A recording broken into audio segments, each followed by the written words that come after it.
found yoga at a gym. I was lifting a lot of weights, and I had a lot of injuries and pains and aches in my bodies, and a friend said we should do some yoga just to stretch. So I went to a class, and I understood nothing the teacher said. I didn't understand any of the poses, I didn't understand any of what I know now to be like some dharma and some spiritual talk. But I know at the end of the class, when I went to Shavasana, I was like, for the first time in a long time, really relaxed, because I was working a crazy job at a bank at the time. Like, that was interesting and unexpected, and I was like, I think I want some more of that. So the next week I went back again.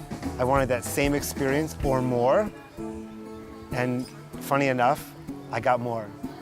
So I kept going, just kind of here and there, and I was traveling a lot for work at the time, so really hotel gyms. But I always thought, oh, when I get home, back to San Francisco, I want to do some more yoga. So I started doing more, and I was getting to relax, especially on my days off, or at the end of the day, I would go in the afternoon after work, and I started achieving and being successful at poses, you know, like getting into splits or getting your foot behind your head.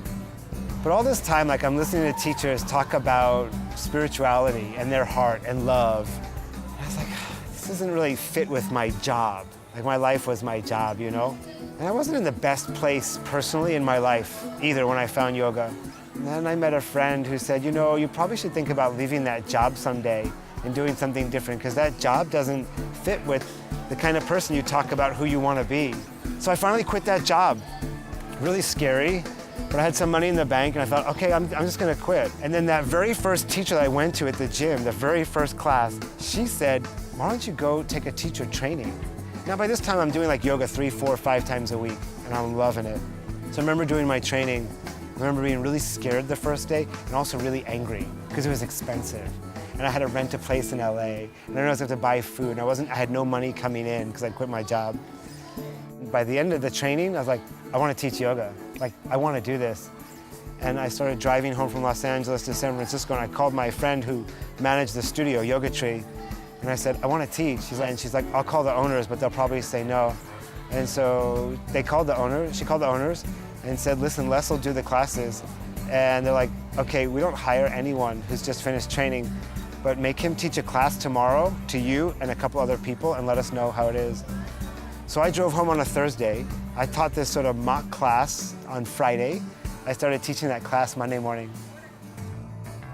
It was fire, it was love, it was passion, it was connection. It was like, I knew immediately, I was like, oh, like, I'm home.